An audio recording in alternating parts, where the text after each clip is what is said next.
Wa dafnuhu liqiblatin. Selesai kita salat jenazah. Jadi salat jenazah tu cuma 3 takbir, tidak termasuk takbiratul ihram. Kalau masuk takbiratul ihram jumlahnya 4. Begitu juga halnya dengan salat Aidil Fitri, Aidil Adha. Salat hari raya itu 7 tapi tidak termasuk takbiratul ihram. Kalau termasuk takbiratul ihram maka jumlahnya jadi 8. Wa dafnuhu liqiblatin qad aujabu. Wa sunna fi lahdin bi ardi taslubu. Ini tentang menguburkan jenazah lagi. Selesai kita daripada memandikan, selesai pula kita mengafani, selesai pula kita mensolati, dan kita mulai masuk ke tahap menguburkan. Wa dafnuhu liqiblatin qad aujabu.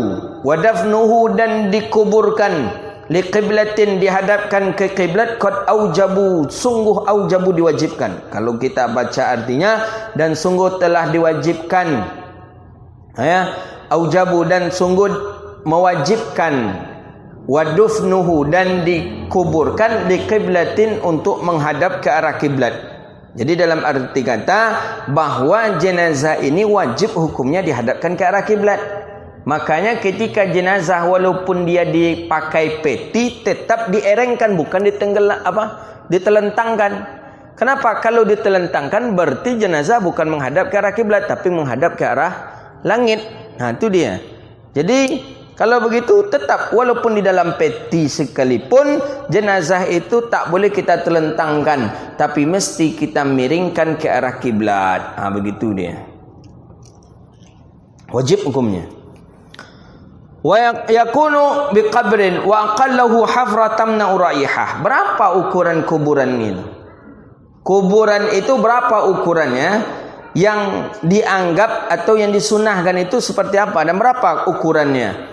Wa aqalluhu, sekurang-kurang ukurannya, paling minimal lah ukuran dari ukuran kubur itu adalah hufrah. Hufrah ni lubang, tamna'u raihah, yang tercegah akan baunan.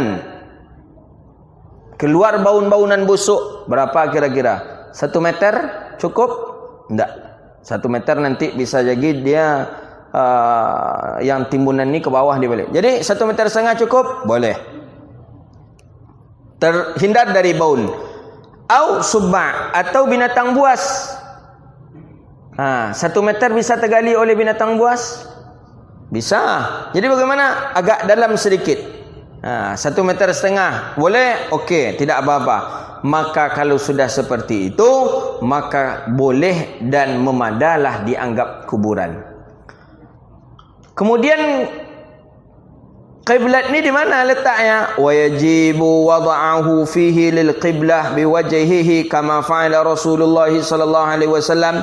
Maka bahawa sesungguhnya jenazah tadi wajib dia dierengkan ke arah kiblat dan jihad daripada jihad kiblat. Maksudnya seperti ini, jihad kiblat. Kita anggap meja ni sekarang kubur. Ni kubur meja ni. Meja kubur.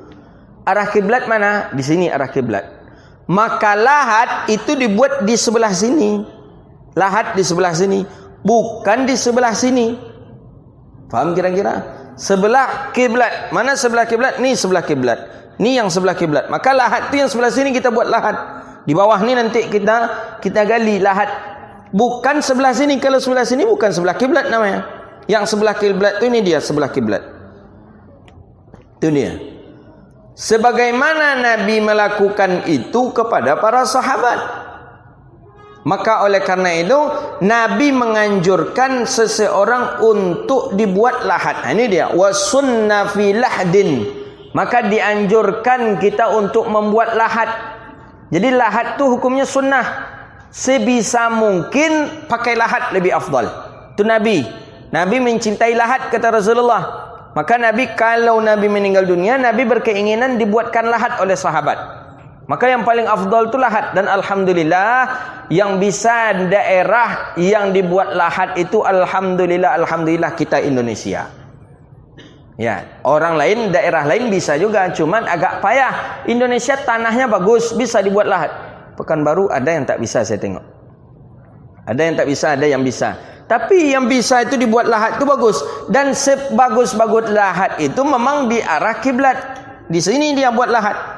Kalau tak bisa di arah kiblat membuat lahat, itulah orang banyak di tengahnya saja dibuat lahat. Tapi walaupun di tengah dibuat lahat, di atasnya dipasang papan, kondisi jenazah dipastikan tetap mereng seperti bagaimana dia di dalam lahat. Tak boleh dia kita telentangkan. Seperti jenazahnya orang-orang kafir. Dia kan telentang si kafir tu. Ya, si kafir tu telentang. Tengok di YouTube. Si kafir tu telentang aja dia. Telentang aja. Tangannya macam ini. Kita enggak. Kita walaupun dalam peti, walaupun dalam lahat di tengah-tengah, tetap posisi dierengkan mengarah ke arah kiblat. Itu apa itu? Mesti itu kita lakukan.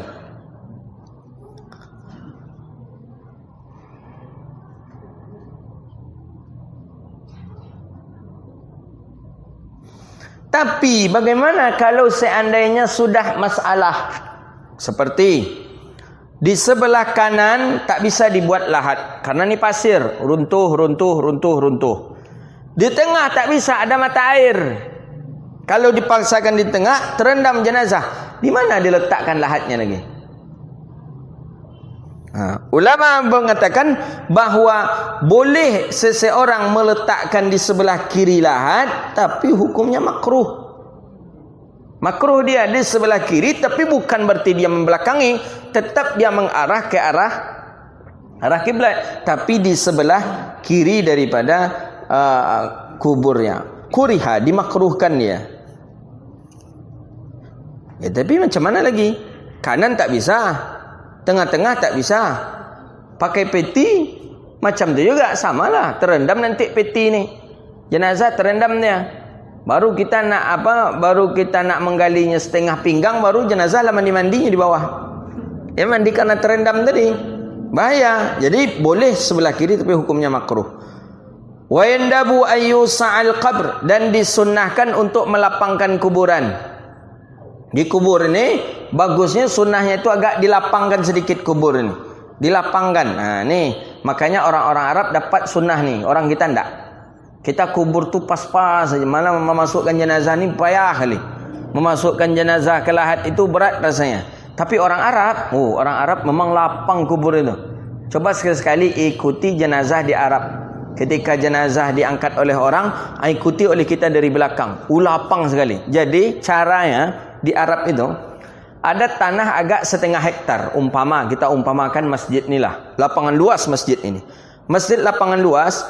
Digalilah masjid ini pakai ekskavator. Semua digali. Digali seluas masjid ini agak 2 meter lah. Karena hilang kita. 2 meter digali. Setelah digali 2 meter, dibuat kamar. Dibuat kamar bilik.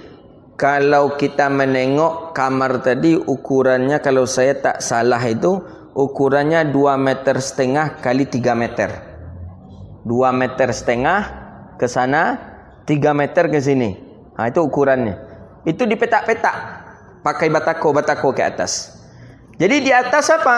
Di atas dicor, tapi setiap kamar ini dikosongkan. Itu pintu masuk. Maka pintunya itu sebesar inilah dia. Sebesar inilah cuma luasnya. Cuma ke sininya 2,5 meter. Besar pintunya tadi. Maka di Arab memasukkan jenazah berdiri. Kalau di kita memasukkan jenazah macam mana? Sama, bersama-sama kita memasukkan ke bawah. Kalau di Arab enggak. Di Arab jenazah tadi didirikan. Coba nanti perhatikan dan ikuti sekali tata cara orang Arab. Didirikan karena masuk pintunya sebesar ini cuman. Pintu itu sebesar ini. Dimasukkan dalam keadaan berdiri, ditunggu oleh orang di bawah, kemudian dibawalah ke sudut. Sudut maksudnya sudut bagian daripada yang 3 meter tadi. Karena 3 meter ke sini, 3 meter ke sini, 2,5 meter ke sana. Pintunya di sini. Jadi diturunkan di sini, dibawalah jenazah itu ke sudut sini, dierengkan. Berapa hendaknya luas kamar jenazah tadi? Kuburnya. Jadi tak pakai ditimbun, Ustaz. Enggak. Yang ditimbun apa? Di atas saja ditimbun. Di bawah tu tak pakai timbun ni orang Arab. Makanya di Arab itu sekali 7 tahun digali kuburan ni balik. Ditengok, disilau. Karena mudah buka pintu itu pakai apa? Pakai coran itu bisa ditengok. Dah hancur jenazahnya, dah hancur tulang belulang, tambah masukkan pasir sedikit, dah letakkan pula lagi jenazah yang baru. Begitu dia kalau di Arab. Makanya baki itu dari zaman Nabi dulu sampai sekarang tak penuh-penuh. Mana lagi ma'lan, kecil cuman ma'lan tu. Dari zaman Nabi dulu sampai hari juga tak penuh-penuh dia. Karena seperti itu caranya. Kalau di kita ndak. Di kita lah penuh lo kuburan ko, pindah lo ke kuburan tu. Pindah kuburan tu, pindah lo ke kuburan tu. Kuburan tu lagi.